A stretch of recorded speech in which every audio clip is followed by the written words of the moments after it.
बहुत बड़ी बात होती है क्योंकि मैं आमिर को बहुत सालों से जानता हूँ और मुझे पता है कि अगर उसको कुछ अच्छा ना लगे तो ही be the first one to tell you कि अच्छा नहीं बना है। और ना सिर्फ आमिर, आशुतोष गोवारिकर भी थे, वो भी बहुत ऑनेस्ट हैं।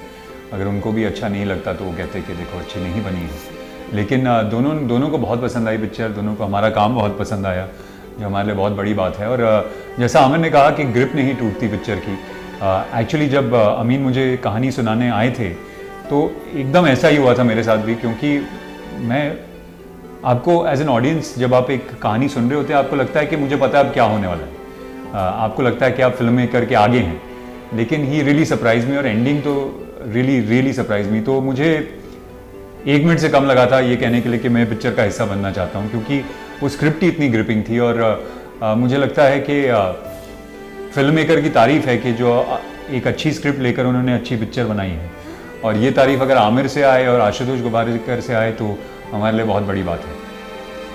तो हम साथ में ही फिल्म देखे थे और फिल्म ख़त्म होने पर आई रिमेंबर आमिर सर मेरे पास आकर बोला भी कि that was amazing, I am really impressed, did you do any training abroad और समथिंग। तो मैंने ना कहा, मुझे लगा वो थोड़ा ज़्यादा मजाक उड़ा रहा था या कुछ, आई वाज सो नर्वस। लेकिन वो मेरे साथ बात किया, सीरियसली बताया कि उनको बहुत अच्छा लगा हमारे परफॉर्मेंसेस, फिल्म, सिनेमाटोग्राफी, सब कुछ। और इससे ज़्यादा I mean we couldn't ask for more. I mean Aamir Khan sir said he liked it, that means he liked it. Actually Amin मेरे दोस्त हैं, मैं उनको बहुत सालों से जानता हूँ और रंग दे बसंती के दौरान मिला था। और मुझे एक्चुअली थोड़ी फिक्र हो रही थी जब उन्होंने कहा कि मैं कुछ कहानी सुनाना चाहता हूँ आपको, क्योंकि अक्सर ऐसा होता है कि अगर आप अपने कोई आपके दोस्त हो, जान पहचान का हो, और आपको कहानी अच्छी नहीं लगे तो आपको लगता है यार मैं अब इसको बोलूँगा क्या, कैसे बोलूँगा कि यार मैं ये नहीं करना चाहता। फॉर्चुनेटली वो नहीं हुआ क्योंकि मुझे कहानी इतनी अच्छी लगी। मैं तो एक्चुअली एक्सक्यूजेस सोच रहा था कि जब अमीन ने कहा कि मैं मिलना चाहता हूँ आपसे, मैं सोच रहा था यार अब नहीं अच्छी लगी तो क्या कहूँगा कि डेट्स नहीं है, कि यार बिज़ी हूँ, या इस तरह की पिक्चर नहीं करना चाहता, क्या कहूँगा। लेकिन मुझे स्क्रिप्ट बहुत ही अच्छी लगी और मुझे लगा कि मुझे इसका हिस्सा बनना चाहिए। एक्चुअली मुझे पहले नरेशन मिला था, तो नरेशन में मैं सुन सुन के सोच रही थी कि हु इज़ द मर्डरर, और आई थिंक अंत तक ही मुझे पता ही नहीं चला। जब अमीन ने बोला कि this is the character, this is the murderer, I was so shocked because it didn't even come to me.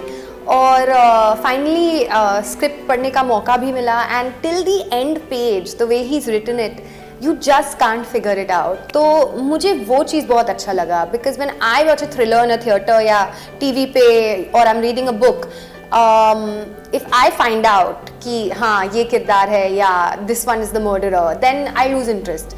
But this film will make you guess till the and.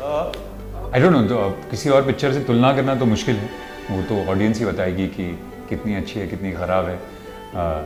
लेकिन ये मुझे लगता है कि पिक्चर का बेसिस था कि हम सबके अंदर 2 शख्स होते हैं। एक को हम दुनिया को दिखाते रहते हैं, हम कहते हैं कि ये हम हैं, और एक्चुअली हमारे अंदर एक और इंसान होता है जो इतना अच्छा नहीं होता, या अच्छा बुरा तो कहना गलत होगा, लेकिन ऐसा इंसान होता है जो हम उसे छुपा कर रखते हैं क्योंकि हमको लगता है कि सोसाइटी इसको एक्सेप्ट नहीं करेगी या ये लोगों को पसंद नहीं आएगा, तो इसको मैं छुपा के ही रखता हूँ। तो मुझे लगता है हम सब के अंदर ऐसे 2 शख्स होते हैं, और इसी को एक्सप्लोर करने की कोशिश की गई है इस पिक्चर में। नहीं, ये इसके कैरेक्टर के साथ है। मेरा कैरेक्टर तो एक जिंदा दिल लड़की है, हर नेम इज़ सुहाना। ज़िंदगी है, एक एडवेंचर है उनके लिए। She is happy, she is had a dark past, मतलब एक दुखी कहानी से आती है, but otherwise she is very happy, very bubbly. I think एक शख्स है उनके अंदर, and that's it. Yeah, what's the most challenging part, I think, as actors and as a filmmaker is that एक बहुत फाइन लाइन होती है, क्योंकि आप ऑडियंस को एक जर्नी पर लेकर जा रहे हैं। उनको ऑडियंस और फिल्म मेकर के बीच में एक कैट एंड माउस गेम चलता रहता है, क्योंकि फिल्म मेकर कहता है कि देखो मैं तो आपके आगे हूँ, आप गैस कर सकते हैं तो गैस कर लीजिए। ऑडियंस को लगता है नहीं, अब मैं आगे निकल चुका हूँ फिल्म मेकर के और मैंने गैस कर लिया कि क्या होने वाला है। तो वो एक कैट एंड माउस गेम चलती रहती है, और उसमें एक बहुत फाइन लाइन होती है, क्योंकि आप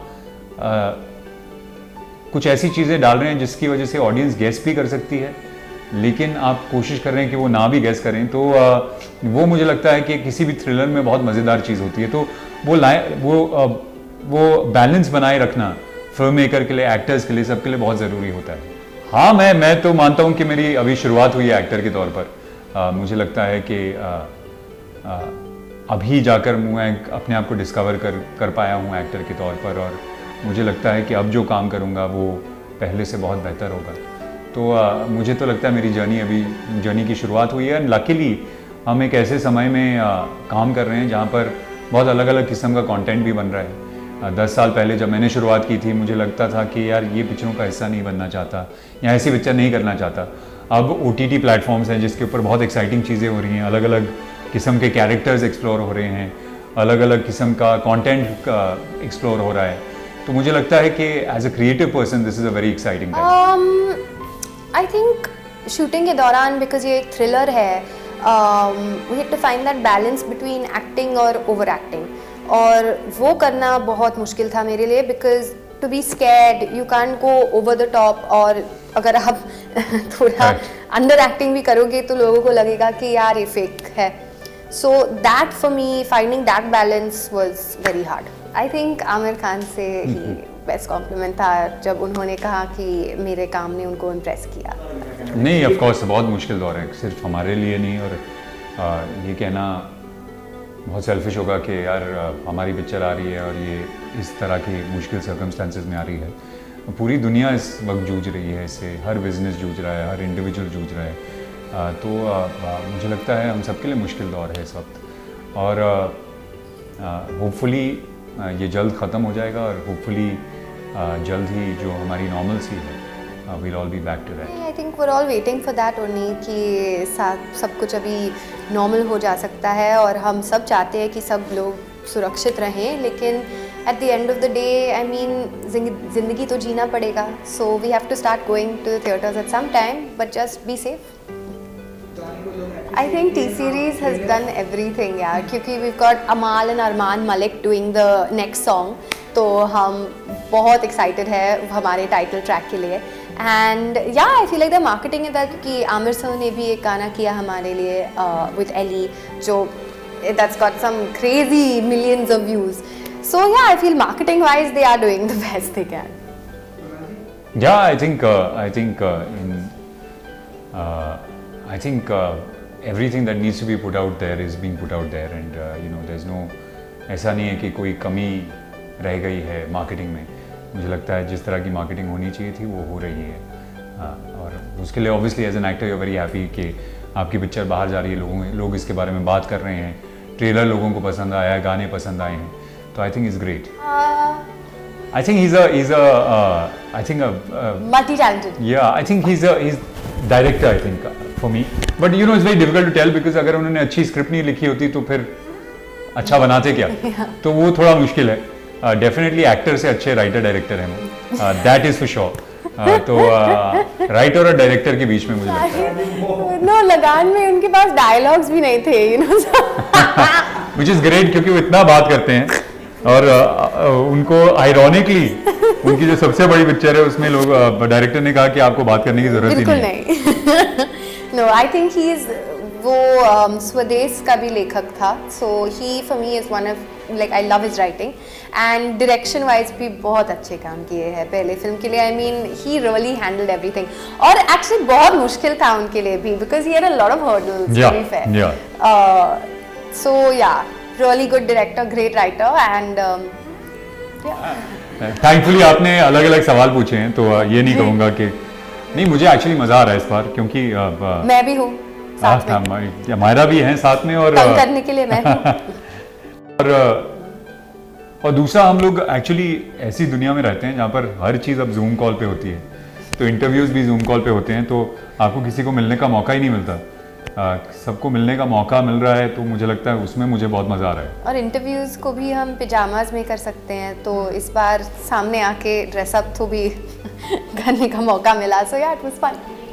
वो वाज चैलेंजिंग, क्योंकि ट्रांसफॉर्मेशन खाली एक सीक्वेंस है जो खाली 1 मिनट का है, उसके लिए किया था मैंने, लेकिन वो बहुत ज़रूरी सीक्वेंस है पिक्चर में, और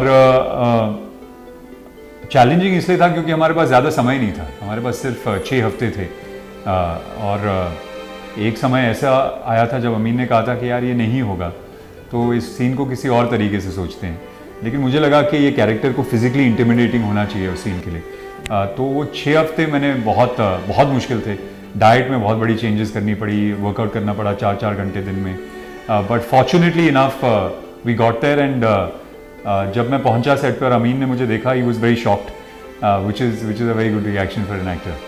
तो मैं सोचती हूँ, you know, even I plan my shoots very carefully because I don't want to disappoint my fans now. और अभी सोशल मीडिया इतना बढ़ गया कि we are all collaborating with brands, so you have to keep working, you have to keep doing new things. अभी influencers भी आए हैं, so you have to set yourself apart from influencers. So it's actually very difficult. आसान तो लगता है लेकिन बहुत मुश्किल है और बहुत सोच होता है हर शूट के पीछे। मुझे लगता है जब आप शूट कर रहे होते हैं तो कोई फ़र्क नहीं पड़ता, क्योंकि आप एक्टर के तौर पर तो चाहे सोलो फिल्म हो, चाहे छोटा रोल हो, बड़ा रोल हो, उतनी ही मेहनत करते हैं उसके लिए। तो शूटिंग करते वक्त कोई फ़र्क नहीं पड़ता। लेकिन ऑब्वियसली मार्केटिंग के दौरान वो रिस्पॉन्सिबिलिटी आप फील करते हैं, क्योंकि अगर आपके साथ कोई बहुत बड़ा स्टार हो तो मार्केटिंग और वो पिक्चर को रिलीज़ करने की रिस्पॉन्सिबिलिटी उनकी हो जाती है। जब आप अकेले हों तो obviously it's up to me and Amaira now to make sure that enough people know about this film and it's enough people come and watch this film. तो उस लिहाज में मुझे लगता है फ़र्क तो पड़ता है। तो इट्स अ थ्रिलर और ये बड़ा पर्दे पर देखने का एक दूसरा फीलिंग होता है, so please do not give any spoilers, that's all. हाँ, कि मज़ा तो बहुत आएगा आपको जिस तरह हमें आया है इस पिक्चर को बनाने में। और हम तकरीबन 100 लोगों को पिक्चर दिखा चुके हैं और किसी ने गेस नहीं किया कि क्या होने वाला है इवेंचुअली, तो कोई जाने ना। लेकिन आप जब थिएटर से बाहर आएंगे, प्लीज़ किसी को ट्विटर या सोशल मीडिया पे बताना मत, व्हाट्सएप पे अपने दोस्तों को मत बताना कि क्या होता है एंड के अंदर, क्योंकि वो जो मज़ा है उनके लिए वो सब ख़राब हो जाएगा। Thank you. Thank you so much.